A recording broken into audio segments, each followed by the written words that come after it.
Hey, how's it going, everybody? Charlie Wilson here, aka Sinister Charlie. Welcome back. Yes, people were asking me to check out this Kentucky Ballistics video. 50 cal exploded. Yeah, I saw the clip, so looks pretty insane. Go ahead and like it. Let's go ahead and subscribe. I'm not subscribed. Yeah, but just to let you know, I'm a little out of it. I haven't been feeling good lately, so this might be the only video I do today, so just letting you know. All right, let's go.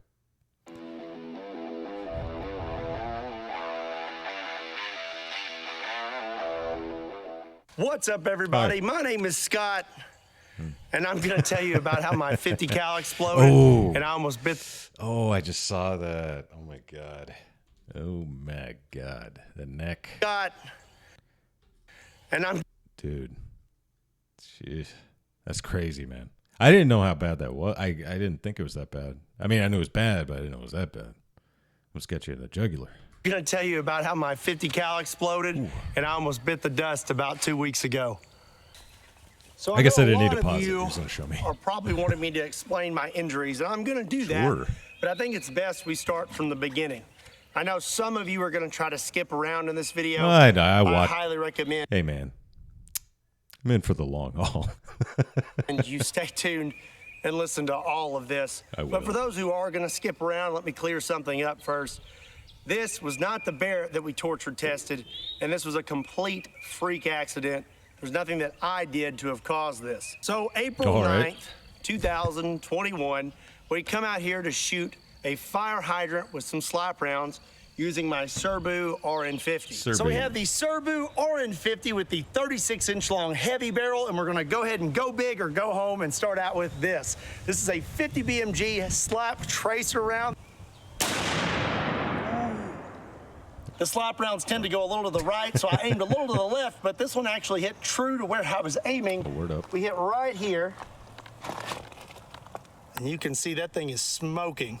And then we blew right through the back of this thing. Everything was going pretty smooth. We shot the fire hydrant several times, but the slap rounds were acting a little funny. One of the slap rounds hit like 1.5 feet low and to the right. I say we hit it with one more slap round, but this time aim for the thickest part of the fire hydrant and see what happens. All right.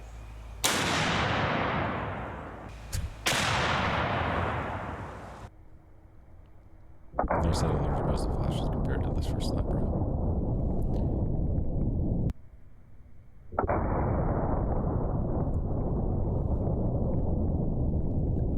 The gun was functioning normally, as it always has. I've been using this gun for a long time now, and I've never had any issues out of it. So before all this happened, we took one last shot, and it was actually really, really cool. The round was stuck out the back of the fire hydrant. I'm wondering if, like, after all this, if he gets a little nervous behind the gun now. I've never been injured like that. I was in Iraq, but we never got shot at or anything. So I don't know what that's like having a gun blow up on you. That's crazy. This is a 50 BMG silver red tip armor piercing incendiary tracer. So we went through the top of the fire hydrant. Look at that. Oh my gosh. Dude. It's just stuck out the back. That's After awesome. that, I decided I was going to take one last shot with a slap round and try to hit the thickest spot on the fire hydrant. So before I loaded my last slap round, I know that there was no barrel obstruction because I literally found the round in the fire hydrant. But this last round that I loaded into my Serbu RN50 was a very, very hot round, and I had no idea. And there's really no way for me to have ever known that this round was as hot as it was. Dude. So here you can see me taking the last shell casing out, and now I'm loading in the slap round. I actually saw the clip, but I haven't seen like the whole video or anything. So it's just waiting. I screw the cap on all the way, and the gun closes completely, and everything is functioning as normal. And one thing is something someone may mention is maybe I didn't screw the cap on all the way. Well, you can clearly see the cap is screwed on all the way, and this gun actually will not close if the cap was not screwed on all the way. So everything was functioning good on the gun. What I didn't know was the slap round that I put inside it was extra hot, and I had no idea. And there's really no way for me to have ever known. These rounds are extremely rare, and they're very old. They're like $100 a piece. These aren't manufactured anymore, and really there's no way you can really know what's happened to them over time as they've passed hand to hand. I was under the impression that these were genuine military surplus rounds and hadn't been tampered with. So now I'm gonna actually show you what happened. It's not graphic. All the graphic stuff happened after the fact, and all right. Well, if it's up on YouTube, I assume it's fine. So, I mean, I'm not expecting to see I don't know if you guys saw that hockey player. That's what that reminds me of. Is the hockey player who got his jugular slashed. I'm going to tell you all about that, but I am going to show you what happened just so you can see what happened to me that day.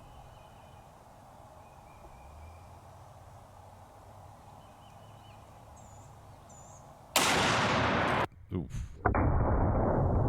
Gadoosh. That's not good.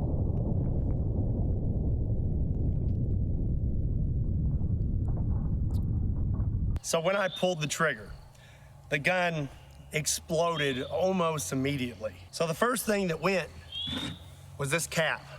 And this cap is solid steel, and it is very, very heavy. If you look right here, the threads are sheared off of this gun completely. Wow. I spoke with Mark Serbu, and he said that normal pressures are 55,000 PSI. And for those threads to have sheared off and this cap to have just blown off like that, we're looking at over 85,000 PSI. Busted a cap. Sorry, I couldn't help myself. So the cap blows off. Sorry. It's kind of hard to put these on because of my little nose brace. I'll explain. But safety glasses are on. Safety. And this cap, you can see this little crescent here. This cap hit me right there. No cap. I'm not really sure which way, probably more like this, but it struck me in the face. Yeah. It's a good thing you had the glasses. When this cap hit me in the face, it broke my orbital bone in 3 spots, here, here, and here. It also broke my nose, and that's why I have this on. I've had to have facial surgery to repair all this. Dude, here's the really bad part, sucks. though. On this lower, normally, there's these 2 ears that stick up right here. And this is what prevents you from closing the gun when the cap's not on all the way.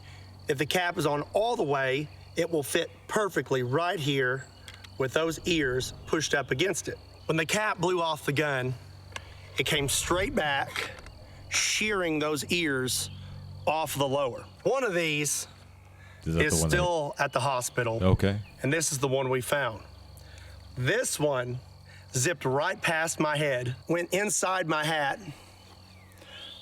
blew a hole through it. Keep that hat, dude. And took it off my head, what appears 7 to 8 feet. Now the other one is what almost ended me. The other ear hit me right here in the throat. Oof. It proceeded to lacerate my jugular vein. Oh, it did. And then punctured a hole in my right lung. As for my hand, my best guess is this is what did it. In the video, you can see that the stock almost disappears instantly. I believe it came in a downward motion and hit my finger. You have your natural bend in your index finger. Well, this bone right here looked like a V. So my finger looked like a big W. So back to the lacerated jugular. I've now been hit in the throat, and I'm not really sure what happened because when this cap hit me in the face, I went blind in my right eye instantly. I have vision coming back now, and they say my eyes should make a full recovery. That's cool. But in that moment, I went completely blind in this eye, and it was like I had been punched. And I went backwards, and I landed on all 4s. A lot of you wonder who is behind the camera in my videos. This is my dad. Hello. His name is also Scott. If he had not been out here with me, that would have been it for me. Yeah. He come running up, and he let me know of my injuries because I was still in a daze. I've just been punched in the face by a big metal cap. And he let me know real quick that there was a hole in my neck and I was losing a lot of blood really fast. That probably isn't the thing you want to hear most. I imagine I'd be freaking out right about now. It's like, that's, whew. My dad shoved his thumb into my neck and said, "Put your thumb there." Okay. Now that I'm aware of what's going on, well, he just had the foresight for that. I took my shirt, wrapped it in my shirt, and I shoved it as far into my neck as possible. Jesus. I was not aware that my jugular was lacerated, but I did know this is really bad. I have a law enforcement background, and I've been trained in injuries and wounds and gunshots and things like that. And I know very well that if you get hit in the neck, it's not good because you can't tourniquet a neck. After I had plugged the hole, I applied extreme pressure, pinched my head down into my hand, and made a run for the truck. So the truck here was right near us. There's a trailer attached. I had to run around the front. I jumped in the passenger seat. Dad jumped in, and we took off. And this all happened. This is a riveting story, man. This is good. It's got me like sweaty palms. In a matter of seconds, I would say under a minute, we were in that truck and just hauling tail into town. Something I forgot to mention, this upper weighs like 25 pounds. And you can see in the video that it just gets thrown off the table. So much pressure came out the back of this upper that it launched it off the table. It's an insane amount of energy that was thrown into my body. So now we're driving very fast into town. I am applying constant pressure to my throat, and I'm breathing very slowly, trying to control my heart rate, because the faster your heart rate, the faster you're going to bleed. My dad's driving, so I thought it would be nice of me to call the ambulance. Yeah, my dad probably didn't agree with this, but I wanted to do it myself because I wanted to try and stay awake. I needed to be doing something to keep myself conscious. If you haven't... Yeah, and they're out probably in the middle of nowhere, so that's dude, that's rough. An iPhone, but you still want to call them anyway. anyway. There's this nifty little feature on the side here, and if you hit that button one too many times, it'll call 911. Oh, that's pretty cool. This can be kind of annoying when you're trying to shut off your alarm in the morning, but when there's a lot of bodily fluids on your phone and you can't open it, it comes in really handy. That's pretty. I got on the phone with 911 and I let them know what had happened and that we were coming into town and they were going to send an ambulance to meet us halfway. There were several times where I thought I was going to pass out. And I knew if I passed out that that was going to be it, because my dad's driving. If I pass out, who's going to keep applying pressure to my neck to keep me from bleeding out? Times like this, you really need something to focus on, and I focused on my kids. I had their faces in my brain, and I just focused on them, and I fought as hard as I could. I stayed conscious the entire time. We met the ambulance halfway. They got me loaded up, and we took off towards the hospital. And like I said, I know that I was in a bad spot, and I don't know if you know this, but if your jugular is completely severed, you have 30 seconds. I knew that being hit in the throat, I may not have much time, but the closer we got to the hospital... I was going to pause it and say the only thing I can think of where I've seen that is like hockey injuries. This the one back in the 70s or the 80s, and then the one recently. That's the only thing I can really think of. The more my confidence built, and I thought, hey, maybe I'm going to be all right. When I was in the ambulance, I asked them to cut my shirt off because I was having trouble breathing, and I thought maybe I'd been hit in the chest as well. They cut my shirt off. There wasn't anything there, but when I got to the hospital, they x-rayed me, and they said my right lung had collapsed because it had filled with blood, and that was from this little guy here puncturing my lung as well. So from there, they had to intubate me while I was wide awake, and I tell you, that is not fun. Take this long metal rod with a point on it. Oh, I thought stick it through your rib cage. And, I thought I put down your throat. It wasn't fun. That didn't sound fun either. After that, I was feeling a little better. I could breathe a little better. And then they wanted me to take my thumb out of my neck, and I was like, we're not taking my thumb out of my neck. You just wrap it up with some tape and stay there. But they told me I had to take my thumb out of my neck. So they had a bunch of gauze, and packing. And as soon as I pulled it out, they packed my throat. When I pulled my thumb out, that's when I saw my finger, and they said that I audibly said, "Oh, that's not good," because my finger looked like a big W. They informed me after that they were going to have to life flight me to Vanderbilt Hospital in Nashville, Tennessee. Ooh. Very, very good hospital with very, very good doctors. Obviously, I'm here making this video. Big shout out to Vanderbilt Hospital. You guys are the best. That's awesome. Now they're about to knock me out. And at this moment, I realized that this may be the last time that I see my wife or see my dad, because once they knock you out, you know, that's it. Either they're going to fix you or you're not waking up. My wife had arrived. I called her in there. I held her hand, and we had words. And then I called my dad in to pray. And after that, I remember waking up in Vanderbilt Hospital, hooked up to every machine possible. I'm going to throw some pictures in here. So they did a number on me. So you can see this cut here, and this actually goes all the way down to right here. To repair my jugular and my lung, they had to open up my chest completely. They cut me completely open, just like open heart surgery. They told me a guy my size should hold 6 to 8 units of blood, and total, from all the blood I lost from the initial injury and the surgeries, they had to give me 5 units. There was also a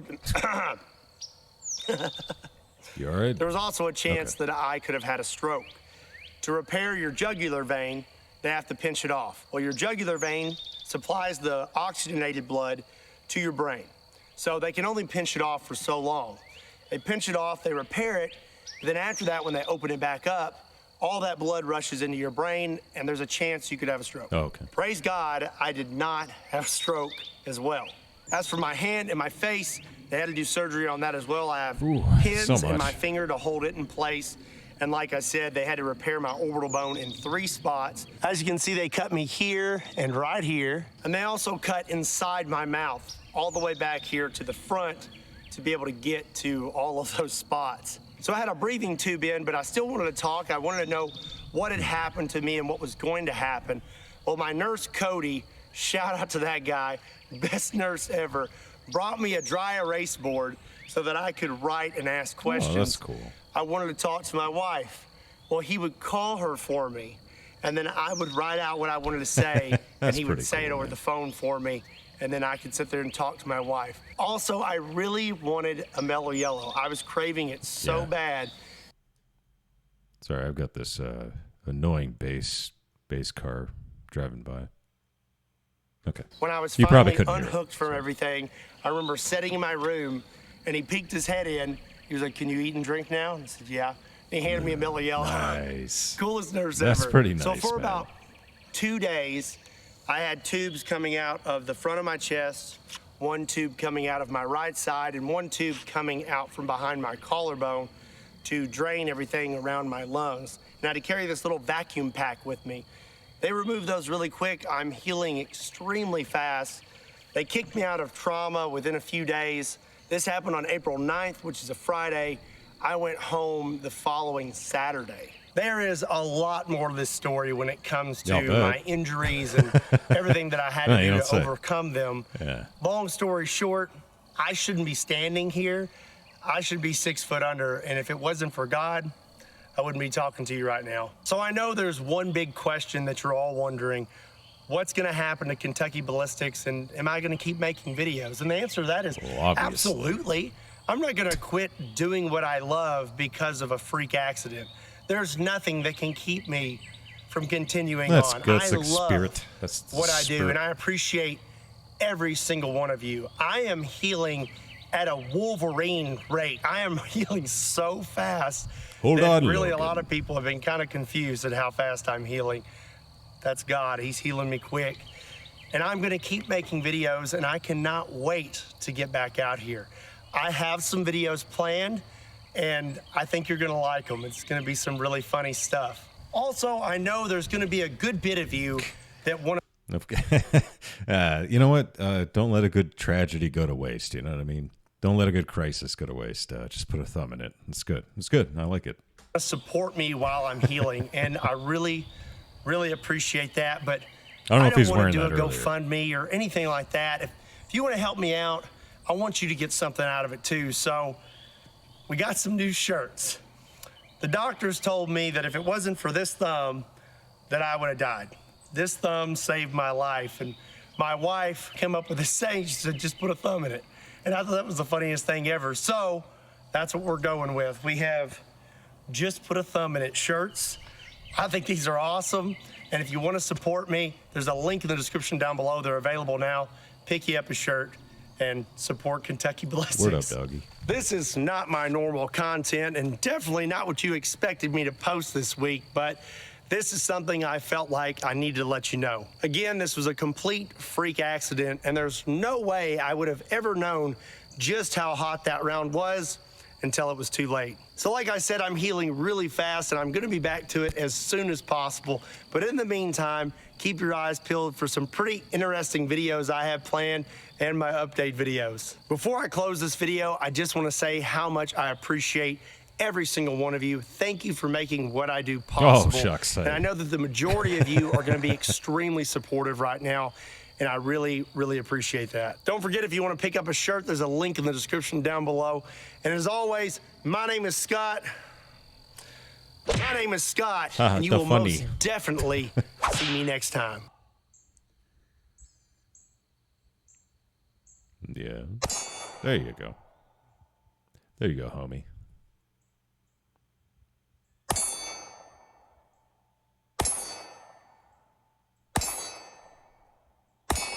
Sorry, I'm just trying to. Okay. Well, there you go. All right. Yeah, good video, man.